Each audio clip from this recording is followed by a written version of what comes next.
Magandang araw mga kaibigan. Welcome po sa Kalil TV. Atin pong tunghayan ang aking kwento na pinamagatang A Surrogate for Billionaire. Pero kung bago ka pa lang sa aking channel, paki-like po ng aking video, paki-click po ng subscribe button gayon din ang bell icon para lagi kayong updated sa mga paparating ko pang uploads.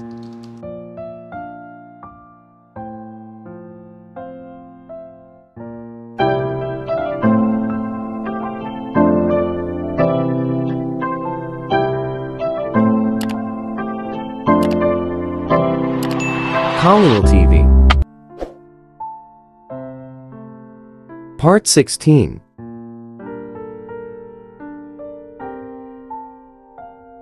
Alexa, let's go, sabi ni Sebastian habang nakapulupot ang braso niya sa bewang ko. Pagkatapos ay binuhat niya si Gabriel mula sa isang kamay habang papalabas kami ng kwarto. Pagkalabas namin ng kwarto ni Gabriel ay nakita ko si Kent na idiniin si Amelia sa dingding. Ano ang ginagawa niya? Andito rin ang anak ko. Let go of her, sigaw ko sa kanya nang mabilis siyang humakbang palayo kay Amelia. Pagkatapos ay mabilis na lumapit si Amelia at tumabi sa akin. Anong nangyari? Tanong ko habang nakatingin kay Amelia. Then I found she's so beautiful with her dress and no wonder kung bakit siya idiniin ni Kent sa pader. Tapos tumingin ako kay Kent at nakita kong nakatingin pa rin siya kay Amelia at medyo dumudugo ang ibabang labi niya. Sinubukan ba niyang halikan siya o hinalikan niya? Bakit siya nandito, Alexa? Tanong sa akin ni Amelia na bakas sa mukha niya ang pag-aalala at inis. Paano ko siya sasagutin? Nilingon ko ang ulo ko at napatingin kay Sebastian na nakangisi kay Kent. Sinasadya mo, Sebastian, sabi ko habang nakatingin sa akin at matamis ng umiti. Of course I'm here to see my cousin's engagement. Umisi si Kent kay Sebastian at pagkatapos ay tumingin siya kay Amelia. Naawa talaga ako sa kanya dahil hindi ko alam kung makakatakas siya sa lalaking ito. You, don't talk to me. I really hate you, sabi ni Amelia habang nakaturo sa kanya ang daliri nito bago ito makalakad palapit sa kanya. Kent pressed his lips to a straight line and looked at her, and then his eyes fell on me bago ito dumapo kay Sebastian. Kent, isama mo siya. Isasama ko si Alexa at Gabriel doon, sabi ni Sebastian habang naglalakad patungo sa elevator. Pwede bang sa atin siya sumama, Sebastian?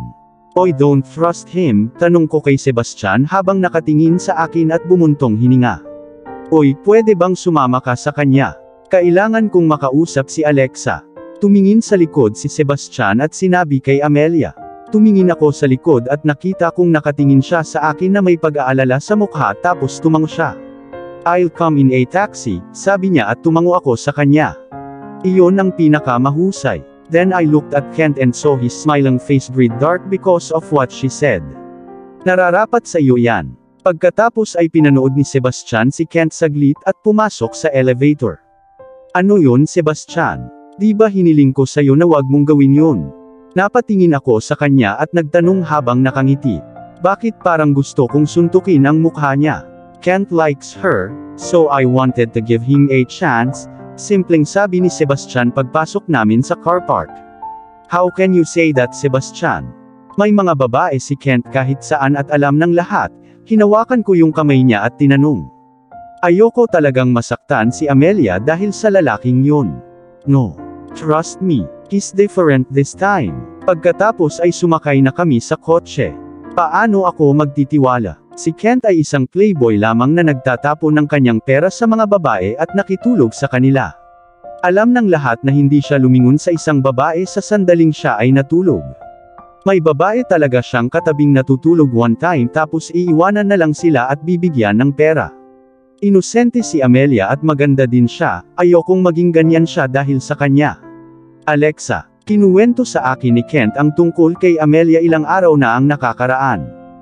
Hindi man lang niya alam ang pangalan nito pero ang ganda raw niya at gusto niya siya. Huwag mo na lang masyadong isipin. Napatingin ako kay Sebastian na may malaking tiwala sa pagsasalita tungkol sa pinsan niya. Pasimple akong umiwas ng tingin sa kanya dahil ayokong makipagtalo. Sebastian, I will really kill both of you if any harm happens to her from Chris. Babala ko sa kanya dahil si Amelia ang matalik kong kaibigan na laging dinadala sa akin ang kalahati ng lahat ng kinakain niya o lahat ng meron siya kaya hindi ko hahayaang may mangyari sa kanya. Alexa, hindi ako sigurado sa katotohanang hindi siya tatantanan ni Kent. He will definitely sleep with her but I can promise you that he won't leave her.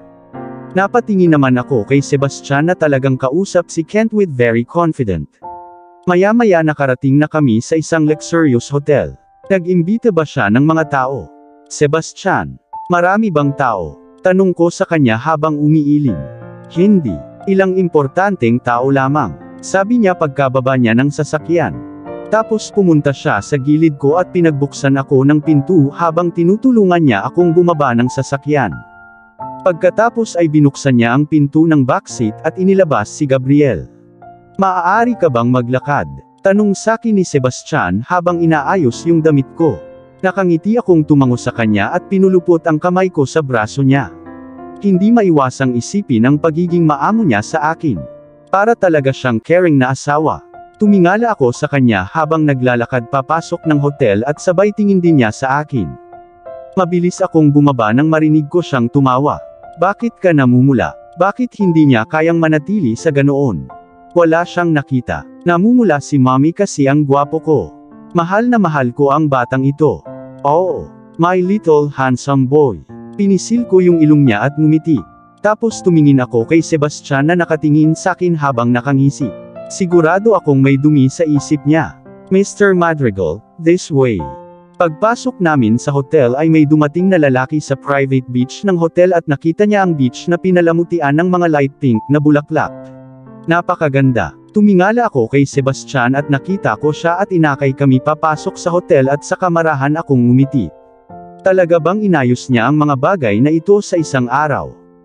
Gusto mo? Bulong ni Sebastian sa tenga ko at tumango naman ako sa kanya dahil gusto ko ito at ito ang unang beses na naramdaman ko ang ganitong pakiramdam sa buhay ko. Lolo, sigaw agad ni Gabriel nang makita ang lolo niya. Nakita ko ang daddy ni Sebastian at nakangiti ito sa amin. Hindi ko talaga maintindihan kung paano naging anak ng masamang babae ang isang gentleman na tulad niya. Ibinaba ni Sebastian si Gabriel habang tumatakbo papunta sa kanyang lolo. Sebastian, time is almost up. Everyone is here. Come with Alexa. With that umalis na siya kasama si Gabriel at sabay na dumating sina Kent at Amelia. Napatingin ako kay Amelia at nakita kong namumula siya pero galit. Then I looked at Kent and found he was looking at Amelia with a smile on his face. Bigla kong naalala ang parehong ngiti ni Sebastian habang nakatingin sa akin. Maganda kong mapasaya ni Kent si Amelia. Bumuntong hininga ako at tumingin kay Sebastian na nakatingin sa akin. Umiti ako sa kanya at hinalikan siya sa pisngi. Let's go, tumango ako sa kanya nang marinig ko siya at sumabay sa paglalakad habang nakapulupot ang kamay ko sa matigas niyang braso. Bumibilis ang tibok ng puso ko dahil hindi ko akalain na ikakasal ako sa buhay na ito at lalong hindi ko inaasahan na mapapangasawa ko ang ama ng batang isinilang ko 4 na taon na ang nakakaraan. Tinahak namin ang daanan na pinalamutian ng mga bulaklak, at pumasok kami sa lugar kung saan nag-imbita ang mga tao na tumuloy at pagdating namin sa kanilang paningin ay narinig ko silang humihingal. Nabalot ng takot ang puso ko. Nalaman ba nila na hindi ako kalaban ni Sebastian? Gusto kong umiyak sa pakiramdam na iyon pero pinilit kong maging kalmado. Hindi ko nanilingon ang mga taong nandoon. Tapos sa wakas nagsimula na. Napatingin ako kay Sebastian na nasa harapan ko at nakita kong nakatingin na siya sa akin habang nakangiti. Kinagat ko ang ibabang labi ko at tumingin sa ibaba. Inulit muna ni Sebastian ang kanyang panata gaya ng sinabi ng panalangin. Tapos ganun din ang ginawa ko at hindi ako makapaniwala na ikakasal ako sa lalaking ito, at parang panaginip lang. Exchange the rings. Nababalot ng takot ang puso ko. Wala akong singsing na ibibigay sa kanya. Kinagat ko ang ibabang labi ko at napatingin sa mga taong nakatingin sa amin. Tapos biglang tumakbo si Gabriel papunta sa amin. Oh my God, bakit tumatakbo ang batang ito? Mommy rings, sigaw ni Gabriel habang papalapit sa amin tapos binigay niya kay Sebastian yung isang ring box at isa para sa akin. Hindi ko maiwasang makaramdam ng kakaiba dahil wala akong maibigay sa kanya. Pagkatapos ay marahang kinuha ni Sebastian ang kamay ko at isinuot sa daliri ko ang isang singsing. Napatingin ako sa singsing na kakalagay lang niya sa daliri ko at bumilis ang tibok ng puso ko dahil sa singsing sa daliri ko. Isa itong simpleng singsing na rosas na ginto na may bulaklak at mayroon itong 4 na hugis pusong pink na diamante bilang mga talulot. Hindi gaanong kalakihan ang bulaklak at talagang malaki ang sukat. Napakaganda. Magkano ang nagastos niya dito? Walang iniisip na kahit ano ay inilagay ko ang singsing sa aking kamay sa kanyang daliri. Isa lang itong simpleng singsing na may kulay abong maliit na brilyante. Huminga ako ng malalim at tumingin sa kanya habang nakangiti siya. Ang gwapo niya lang talaga kapag ngumingiti. You can kiss the bride. Pagkarinig namin ay hinila ako ni Sebastian palapit sa kanya at ibinaba ang ulo niya habang idiniin niya ang labi niya sa labi ko. Marahan ang halik niya at dahan-dahan kong pinulupot ang mga kamay ko sa leeg niya at hinalikan siya pabalik. Kaya ako naging asawa niya. Hindi ko akalain na may mangyayaring ganito. Naramdaman kong naging mapusok ang halik ni Sebastian kaya mabilis kong inilagay ang mga kamay ko sa dibdib niya at bahagyang tinulak siya palayo. Bakit laging ganito? Napatingin ako sa kanya at napabuntong hininga habang hinahalikan niya ang noo ko. Tapos pinulupot niya yung braso niya sa bewang ko habang hinihila niya ako palapit sa kanya. Tapos napatingin ako sa mga taong nandoon at nakita kong nakangiti sila sa amin. Congratulations Mr. Madrigal and Mrs. Madrigal. Bumilis ang tibok ng puso ko nang marinig ko kung paano nila ako hinarap. Mrs. Madrigal. Kinagat ko ang ibabang labi ko at napatingin kay Sebastian na nakangiti sa matandang mag-asawang kakadating lang at nagsalita. Alexa, this is Mr. Addison and Mrs. Addison, sabi ni Sebastian at mabilis akong napangiti sa kanila nang yakapin ako ni Mrs. Addison. So pretty, no wonder na nagmamadali ang Sebastian boy natin, namula ako sa sinabi niya. Mommy, pwede ba ako pumunta doon?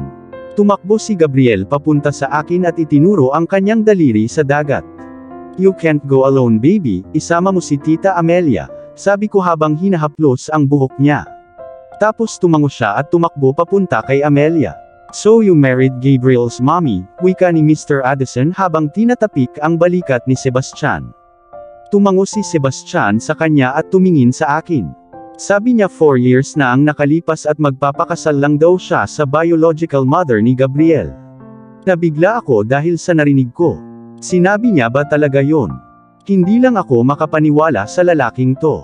You're so lucky to be his wife. Ngumiti ako kay Mrs. Addison na nagsalita na may malaking ngiti sa labi. Tumango ako sa kanya at nag-excuse na rin si Sebastian para puntahan ang ibang bisita. Makalipas ang mahabang oras ay naupo na rin ako sa isang upuan. Pagod na pagod ako at tumingin ako sa dagat at nakita ko sina Kent at Amelia na nakikipaglaro kay Gabriel. Napabuntong hininga ako at pinagmamasdan sila habang naglalaro sila. Tapos naramdaman kong may presensya sa likod ko tapos niyakap niya ako habang hinahalikan ang leeg ko. Sebastian. Sebastian wag, kinurot ko yung kamay niya at mahinang boses tapos narinig ko siyang tumawa. Alexa you're fucking gorgeous and I feel like doing it here. What the hell? Baliw ba siya? Mabilis akong tumayo sa upuan at tiningnan siya at nakita kong nakangisi siya sa akin. Sebastian don't be a pervert, sabi ko habang bumuntong hininga siya at tumango. Tapos hinila niya ako papalapit sa kanya at hinalikan sa noo. Pagkatapos ay narinig namin ang boses na puno ng galit ng isang tao. Sebastian, how dare you? Tumingin ako sa likod at nakita kong lola pala ni Sebastian. Lalong lumakas ang tibok ng puso ko nang makita ko siya. Evil bitch na naging dahilan ng pagkamatay ng kapatid ko. Pinagmasdan ko ang mukha niyang puno ng galit at saka bumaling ang paningin ko sa babaeng nasa likod niya, si Natasha. Naglakas loob kang pakasalan ang cheap na babaeng ito kaysa kay Natasha. Paano mo nagawa ito? Hindi ba ako ang lola mo? Sigaw niya kay Sebastian habang naluluha ang mga mata dahil sa galit. Cheap, ha? Bakit hindi mo tinitingnan ang mukha mo lola? At kung wala kang mahahanap na cheap, tingnan mo ang babae sa likod mo.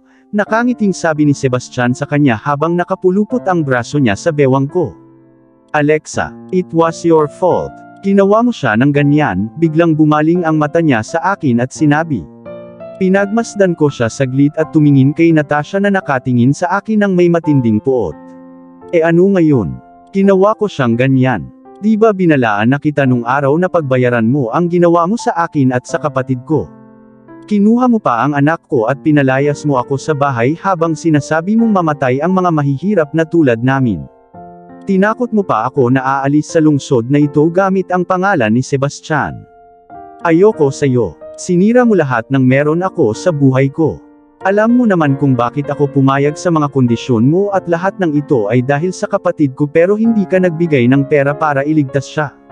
Namatay siya nang wala sa oras dahil sa iyo. Nangilid ang mga luha ko nang maalala ko ang nangyari 4 na taon na ang nakakaraan. Pinagbantaan. Ano yun Lola? Galit na galit ang boses ni Sebastian at nakita kong napatingin sa kanya ang babaeng nasa harapan ko habang namumutla ang mukha. 2 lalaki ang dumating at pinagbantaan ako sa pamamagitan ng paggamit ng mga kaibigan ni Janos, at sinabi nila kapag hindi ako umalis ay papatayin nila ang mga batang iyon at iyon ay utos ng isang young master. Sabi ko habang nakangisi sa kanyang lola. What the fuck? Gamit ang maliliit na bata. Narinig kong sigaw ni Sebastian at mabilis ko siyang hinawakan sa kamay bago pa siya makaalis at gumawa ng kalokohan. Mommy, bakit galit si Daddy? Biglang dumating at nagtanong si Gabriel habang nakatingin sa amin ni Sebastian. Mabilis ko siyang binuhat at bumuntong hininga. Tapos dumating sina Kent at Amelia. Bakit hindi mo iwan siya Lola? Huwag mo siyang galitin at sirain ang araw niya, sabi ni Kent habang nakatingin sa mukha ni Sebastian na puno ng galit. Kent, you were also a part of this, katulad ka rin ng mga pasaway mong mga magulang. Nakita ko kung paano natatakpan ng lungkot ang mukha ni Kent dahil sa sinabi niya. Sinaktan din ba siya ng babaeng ito? Fuck off. Biglang nagsalita si Sebastian with a calm tone at tumingin kay Kent.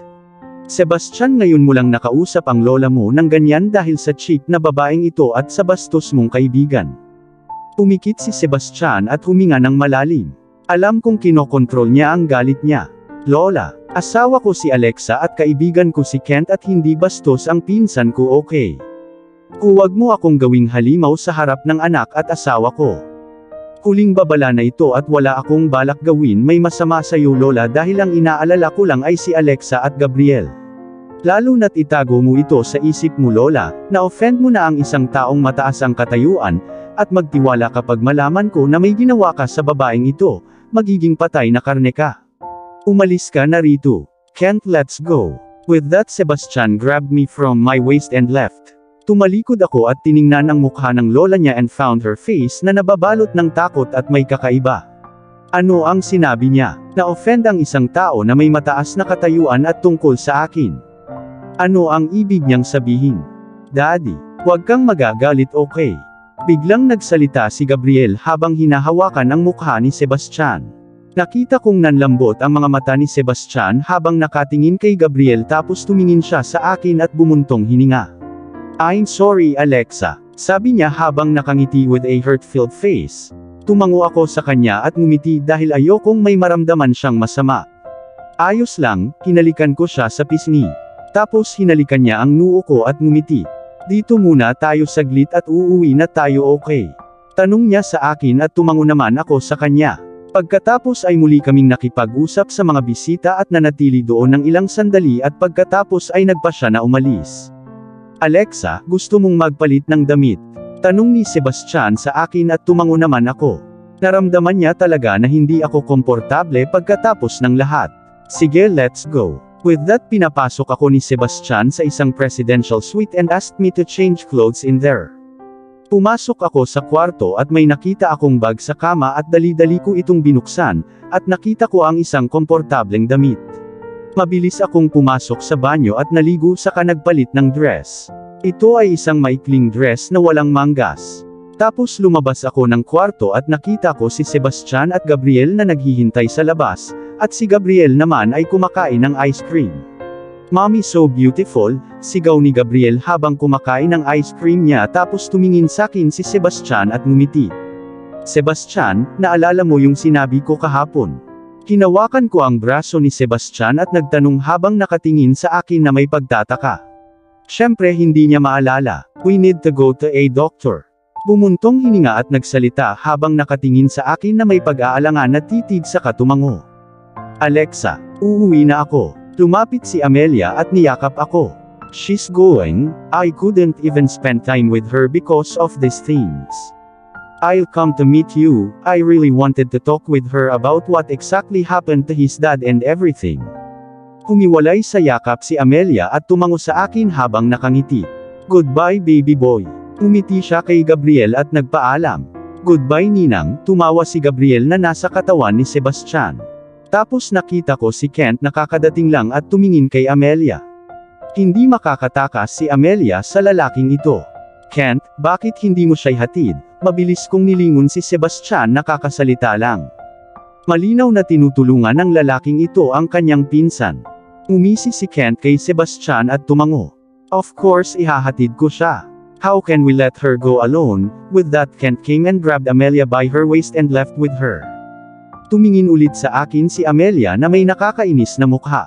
Hindi ko maiwasang mapabuntong hininga dahil laging nakukuha ng dalawang lalaking ito ang gusto nila. Sebastian, pwede ko ba isama ko si Gabriel saglit? Dumating ang daddy ni Sebastian at nagtanong at tumango naman si Sebastian at binigay si Gabriel sa kanya. I'll take him home in the evening. With that umalis na siya kasama si Gabriel at napatingin ako kay Sebastian. Let's go to the hospital. Hinawakan ko siya sa kamay niya at sabi ko at bigla niya akong hinawakan sa bewang at dinala sa presidential suite. Ryan, anong ginagawa mo? Bago pa man ako makatapos ay dinala na niya ako sa kwarto at itinulak sa kama. What the hell? Don't tell me malibog siya. Stop it idiot, sigaw ko pero hindi siya tumigil. Ang tanging ginawa niya ay tanggalin ang kanyang sando at coat. Tapos yumuko at hinalikan ako. Bakit siya ganito? Sebastian, kahit anong gawin mo ngayon. Sasama ka sa akin sa ospital, babala ko sa kanya dahil alam kong ayaw niyang makipagkita sa doktor o magpa-ospital. Kakaiba talaga itong lalaking ito. Okay. At binuksan niya ang zipper ng dress ko at hinubad niya sa aking katwan. Pagkatapos ay inalis niya ang kanyang sinturon at hinubad ang kanyang pantalon at hinubad lahat ng suot niya. Pagkatapos ay ibinaon niya ang kanyang mukha sa leeg ko at nagsimula na siyang gawin ang gusto niya. Ipinulupot ko ang mga kamay ko sa matipuno niyang balikat at nirelax ang katawan ko habang gumagalaw ako na kapareho ng ritmo niya. Alexa, sorry okay. Hinampas ko ulit siya dahil sa ginawa niya. Nagmamakaawa ako sa kanya na tumigil siya pero hindi niya ginawa. Bastos na malibog talaga. Go away Sebastian. You're a perverted jerk. Hinampas ko ulit siya dahil sa galit na nararamdaman ko. Ilang beses ginawa ng lalaking ito. At ginawa niya ito ng halos 3 oras. I lost my control Alexa. I'm sorry. Please, niyakap ako ni Sebastian ng mahigpit, at tumango sa kanya ng hindi nakikipagtalo dahil kasal na ako sa kanya at kailangan ko ring harapin ito sa hinaharap. Okay, sabi ko sabay yakap sa kanya pabalik. Pagkatapos ay dinala niya ako sa banyo at inilagay sa bathtub na puno ng maligamgam na tubig. Call me after you've done, hinalikan niya ako sa noo at lumabas ng banyo. Dali-dali akong naghilamos at tinawag si Sebastian nang dumating siya at binalot ako ng tuwalya at inilabas ako ng banyo. Pinagmasdan ko siya habang marahan niya akong tinatrato ng malambing. Napakabuting tao na may maamong ugali ngunit halimaw sa kama. Pagkatapos ng lahat lumabas na kami ni Sebastian sa hotel at nakita ko si Natasha. Hindi ako makalakad ng maayos dahil sa mga kinikilos ni Sebastian kanina. Kitang-kita kong nakatingin si Natasha sa legs ko tapos tumingin siya sa katawan ko at huminto ang mata niya sa leeg ko. Pinagmasdan niya ang leeg ko saglit at tiningnan ako ng puno ng galit sa mukha. Tapos bigla siyang naglakad papunta sa amin. Sebastian, I was waiting for you. Can I talk with you about something important? I mean without her. Tumingin siya sa akin tapos tumingin ulit kay Sebastian. Pagod na ang asawa ko dahil sa akin. Kaya dapat iuwi ko na siya at parang ayaw kitang kausapin, simpleng sabi ni Sebastian sabay alis niya sa akin. Tumingin ako sa likod at pinagmasdan ang madilim na mukha ni Natasha na puno ng selos at puot. Ngumisi ako sa kanya at umiwas ng tingin. Gusto mo pa bang pumunta sa ospital? Napatingin ako kay Sebastian na nakangiti ng malademonyo sa akin. Alam kong sinasadya mo yan Sebastian pero ayos lang, punta na tayo at kung hindi ako makalakad buhatin mo ako dyan, sabi ko habang umiiwas ako ng tingin sa kanya. Kahit anong mangyari dalhin ko siya sa ospital. Pagkatapos ay sumakay na kami sa kotse at papunta na kami sa ospital. Pagdating namin ay bumaba siya ng sasakyan at pumunta sa gilid ko habang pinagbuksan ako ng pinto. Sebastian. Lumabas ako ng sasakyan at pinulupot ang kamay ko sa braso niya habang nakatingin sa kanya. Hinalikan niya ang noo ko at ngumiti. Wala lang. Magsabi ka ng totoo sa doktor, okay? Sabi ko dahil alam ko kung anong klaseng lalaki siya. Itinago niya ito ng napakatagal at alam kong hindi rin niya ito gagawin sa hinaharap. Okay, with that pumasok na kami sa hospital at pumunta sa Madrigal Family Doctor. Dalubhasa siya sa ganitong uri ng sakit. Mr. Madrigal, long time no see. Pagpasok namin sa cabin tumayo ang doktor mula sa upuan at nakangiting nagsalita. This. Tapos dumako ang mga mata niya sa akin na may curious at nagtatanong na tingin. She's my wife, simpleng sabi ni Sebastian sabay upo sa upuan. Good to see you Mrs. Madrigal. Please have a seat, marahan siyang ngumiti sa akin at sinabi. Umupo ako sa upuan katabi ni Sebastian at ngumiti sa kanya. So Mr. Madrigal and Mrs. Madrigal are here for. Napatingin ako kay Sebastian at nakita kong nakatingin siya sa akin. Nilagay ko ang kamay ko sa hita niya at tinapik-tapik habang nakasalikop ang kamay niya sa kamay ko. Doktor, may self-injury disorder siya.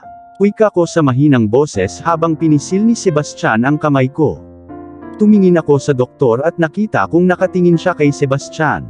Kailan nangyari Mrs. Madrigal? Wala akong ideya pero sa di malamang dahilan ay natakot ako dahil ayokong mawala siya o makitang may mangyari sa kanya.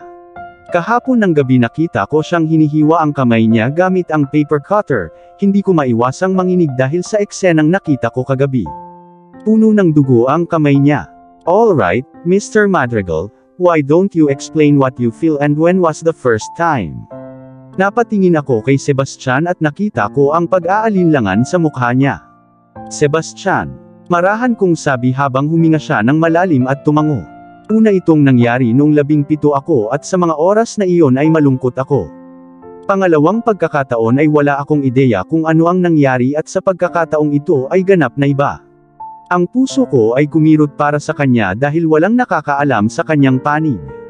Okay, show me your injuries, sabi ni doktor at hinubad ko ang shirt ni Sebastian at hinayaan kong suriin ng doktor ang mga scratch marks niya at ang sugat niya sa kamay.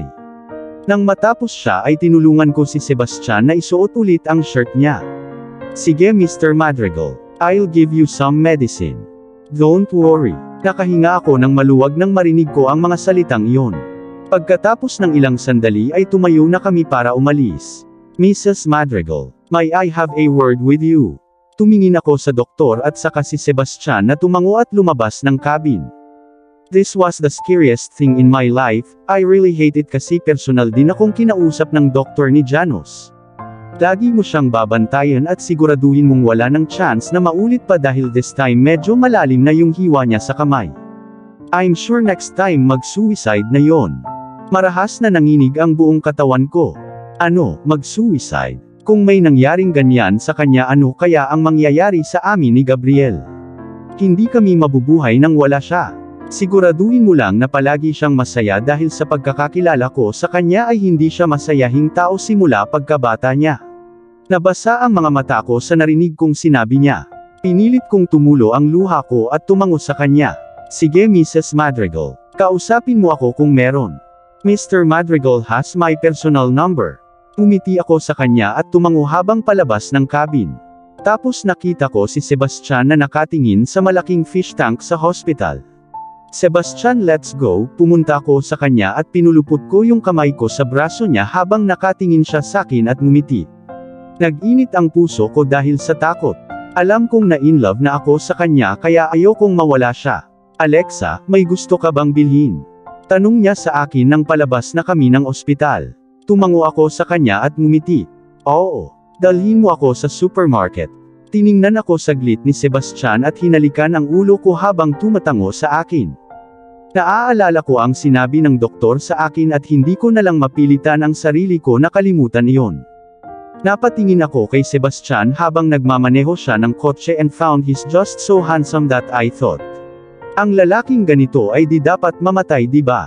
Biglang nabasa ang mga mata ko kaya mabilis akong umiwas sa kanya. Hanggat kaya ko siyang pasayahin sa piling ko walang mangyayari. At dito na po, nagtatapos ang part 16 ng ating kwento.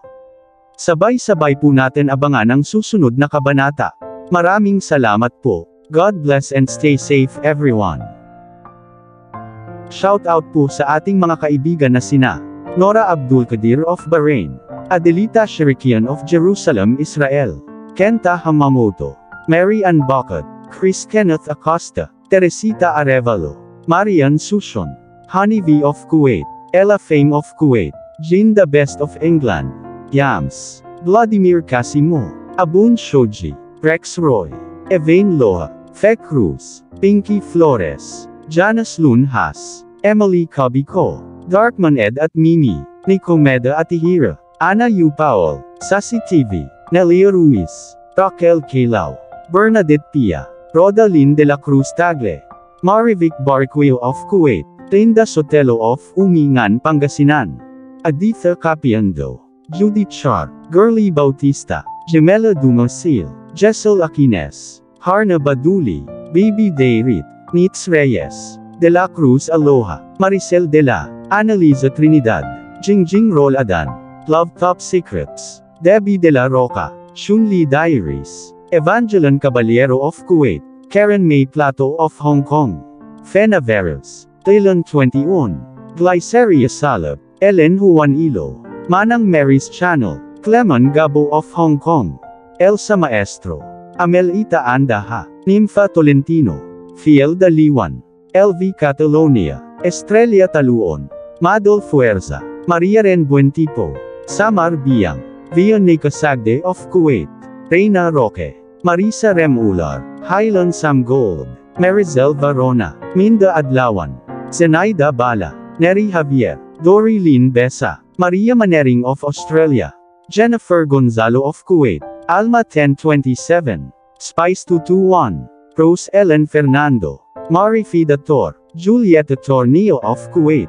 Simpatica of Singapore, Helen Santiago, Cynthia Neva, Fatima Diocolano, Lizel Chato, Edita Berrientos, Lena Palail, Alejandro Boncales, Azumi 12 Gamang, Gemma Pina Florida, Cherry Lorono, Jeff Felgayo, Chris Elda Mausisa, Rodney Santiago. Maraming salamat po sa suporta at ingat po lagi tayong lahat.